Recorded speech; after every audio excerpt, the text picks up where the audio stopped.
Je, ungekuwa wewe, ungejali uhai wa mumeo? Nitakuletea story fupi ya kuhusu mume ambaye anaitwa Eli na mkewe ambaye anaitwa Ana. Hawa Eli na Ana ni mume na mke. Wao Eli na Ana walikuwa wameshaishi kwenye ndoa kwa kipindi ambacho kinaenda miaka kama 10 hivi. Wana mtoto mmoja. Na huyu Eli ni mfanyabiashara mzuri tu, biashara zake zimekuwa vizuri kabisa. Anazungusha mtaji unaoenda bilioni chache, kama kiasi cha bilioni 2 mpaka 4 hivi kwa mwaka. Na Ana ni mfanyakazi ambaye ameajiriwa katika ofisi nzuri kabisa na ana kipato tu kizuri ofisini. Sasa huyu Eli ni mume ambaye ni mume tu mzuri wa kawaida. Mume wa kawaida ambaye anatunza familia yake, anajua kulipa ada ya mtoto wao, chakula, mavazi, kuhakikisha nyumba iko sawa pale nyumbani na vitu vya jinsi hiyo. Na maisha yao Eli na Ana yalikuwa yanaenda kwa mtindo ule wa ambao baadhi ya familia, niseme familia nyingi zinatembea nao, ule mfumo wa kwamba pesa ya mume ni pesa ya familia, lakini pesa ya mke ni pesa ya kwake mwanamke. Na inamaanisha huyu mwanamke anaweza ile pesa akaitumia kwa mambo ya familia, lakini kwa kiwango ambacho yeye amepata msukumo. Ila pesa ya mume ndio pesa kwa ajili ya majukumu yote yanayohusu familia. Kwa hiyo mwanamke akawa anaenda hivyo, pesa yake ni yake, anafanya mambo yake kwao, anafanya mambo yake kwa habari ya ndugu zake, lakini mara chache akiamua anaweza kanunua mahitaji pale nyumbani, akanunua chakula, akafanya vitu fulani pale nyumbani. Na Ana yeye anatokea kwenye familia ambayo ni ya kawaida kiuchumi, sio ya hali ya juu sana. Ni ile familia ya kawaida tu. Na wadogo zake wengi tu kama 7 hivi.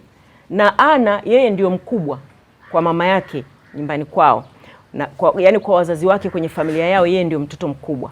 Kwa hiyo kilichokuwa kimetokea ni kwamba katika maisha yao pia, kwa kuwa Ana ndio mkubwa, walijikuta wanalea wale wadogo zake Ana wote na wanawasomesha wao. Wakawasomesha vizuri kabisa. Na pesa ya Ana ilikuwa sio kwamba inatosha kivile afanye mahitaji ya nyumbani kwao ya wazazi, asomeshe na wadogo zake. Ni kwamba walikuwa wanashirikiana na mume wake katika kusomesha wadogo zake. Wakasoma, na bahati nzuri wadogo zake walikuwa na akili nzuri. Kwa hiyo akasoma mpaka wote hadi wa mwisho. Akasoma hadi amemaliza degree yake wakiwa pale nyumbani na wanasaidiwa na wao wawili, yeye Ana pamoja na mmewe Eli. Sasa tatizo la Eli, kwa bahati mbaya, ni tatizo ambalo inasikitisha sana, ni tatizo linawakumba wanaume wengi. Eli tatizo lake lilikuwa ni uzinifu. Alikuwa mwingi wa habari. Vijana wa kipindi kile chetu walikuwa wanasema mwingi wa habari. Yaani ana wanawake wengi wa kutosha. Na Ana aliweza kumfuatilia sana mume wake kwa njia ya kuchukua simu ya mume wake, kuangalia, kumfumania na messages. Wakati mwingine alikuwa anaingia gharama, ana track simu za mume wake. Kwa hiyo alikuwa anaweza kujua wanawake anaowasiliana nao kwa simu, anavyotumiana nao message, kiasi kwamba alitengeneza listi ya wanawake wanaopata kama 20 hivi na kidogo, ambao wao ndio wanawake ambao alikuwa anawafahamu wana mahusiano na mume wake Eli. Na baadhi ya hao wanawake walikuwa pia ni wanawake wenye tabia fulani hivi mbaya.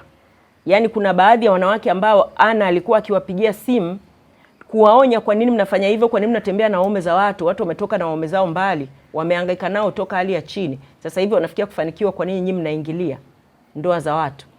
Kuna wanawake waliokuwa wajeuri. Kama kuna mwanamke mmoja nilikuwa naongea na Ana, akawa ananiambia kuna mwanamke mmoja alimwambia, huyo Eli kama angekuwa ni wako, angekaa ndani ya nyumba yako, asingetoka nje. Vile anatoka nje ujue ni wetu wote. Na kwa taarifa yako, yani yule mwanamke wa nje mchepuko anamwambia Ana, ambaye ni mke wa Eli, anamwambia kwa taarifa yako, Eli nikimhitaji muda wote mimi nitampata, na nikihitaji mtaji atanipa. Hakuna ninachoweza kutaka nisipate kwake. Kwa haya mambo yalikuwa kwa kweli yanamuumiza sana Ana. Na kwa kutokana na hali hiyo iliyokuwa ikiendelea, maisha yao yalikuwa na hali ngumu sana pale nyumbani. Yalikuwa na hali ngumu sana. Kama wewe ni mwanamke unafuatana nami katika kipindi hiki, unajua jinsi ambavyo mwanaume anapokuwa ana mahusiano ya jinsi hii mengi na wanawake wengi hivyo, inaumiza sana mwanamke. Na ni wanawake wachache ambao wamepata neema ya Mungu, wale ambao wanafuatisha hasa imani zao wanaweza kuishi na mwanamume wa aina hiyo kwa kumheshimu. Kwa hiyo Ana yeye ni mwanamke wa kawaida, kwa hiyo kilichokuwa kinatokea ni kwamba Ana alizoea kumtukana mume wake matusi muda mwingi sana. Anamwambia wewe mzinzi, mpumbavu, hakuna unachofanya, anamnyima tendo la ndoa na anamlaani kwa maneno mengi na makali. Mara nyingi alikuwa anamwambia tutaona na kama hizo biashara zako zitafanikiwa, biashara hizo umeanza tuko na mimi, sasa hizi una wanawake chungu nzima, tutaona kama zitafanikiwa na hizo biashara. Analaani na hiyo biashara za huyo mume wake Eli. Nyingine zilikuwa zinahusu magari na nini, anayalaani yote kwa maneno yoyote yale ya kuyatakia tu mabaya wakati mwingine, kutokana na ule uchungu na hasira ambazo alikuwa nazo katika moyo wake kwa muda mwingi katika ndoa yao. Sasa shida ikatokea, biashara ya Eli ikawa haiendi vizuri. Eli ana mkopo benki. Mkopo unazidi milioni 400.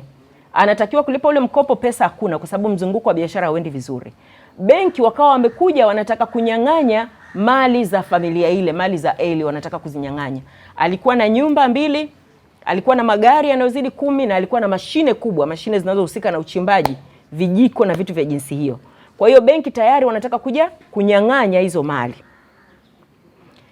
Sasa kilichotokea, Eli mwanaume akaanza kuumwa. Anaenda hospitali, anapimwa, sukari imepanda. Akalazwa hospitalini. Ana mkewe alikuwa anafanya kazi nzuri tu kwenye kampuni, ameajiriwa, na rejesho lililokuwa linasababisha nyumba na mali zinataka kutaifishwa ni rejesho la kiasi cha kama milioni 30 hivi. Ana mkewe alikuwa na uwezo kwenye kazi yake kukopa hiyo milioni 30. Lakini Ana yeye alikuwa ameamua tofauti. Alikuwa ameamua kwamba huyu mwanaume ni mzembe, ni mzinzi, pesa anayopata anatumia kwa wanawake huko nje. Kwa hiyo mimi siko tayari kwamba eti nibakie na mkopo kwa ajili yake, sipo tayari. Kwa hiyo hakuwa tayari kwenda kukopa kwa ajili ya kukwamua ile milioni 30 ili lile deni lisogee mbele, ajue jinsi gani wataweza kwenda pamoja na mumewe baadaye. Hakuwa tayari. Na kumbuka mwanaume sukari imepanda. Kumbuka kwamba nyumba zile 2 ambazo Eli anazo na magari hayo zaidi ya 10 alionayo na mashine alizonazo na hiyo kampuni, vyote ameviandika kwamba warithi wa hivyo vitu ni mke wake Ana na huyo binti yake na mtoto wake huyo mmoja. Hao ndio walioandika kwamba ni warithi wa zile mali zote. Lakini huyu baba anaumwa, sukari imepanda, mke wake hayuko tayari kwenda kukopa hela kwa sababu huyu mwanamume ni mzinifu, anatumia hela na wanawake wengine na vitu vya jinsi hiyo. Sasa dada yake Eli akaja akapata taarifa kwamba ndugu yake anaumwa, amelazwa hospitalini, sukari imepanda na tatizo ni hilo. Huyu dada yake Eli ni mtu ambaye naye ameolewa, ana mume wake na watoto wake. Sasa wakati huo dada yake Eli akaanza kuwa anawaza inakuaje kuhusu afya na uhai wa ndugu yake. Kilichotokea ni kwamba dada yake Eli alikwenda akakopa hiyo milioni 30, akaenda akampa ndugu yake alipe ule mkopo ili mkopo usogee mbele, ndugu yake atoke hospitalini aweze kupambana na ule mkopo baadaye.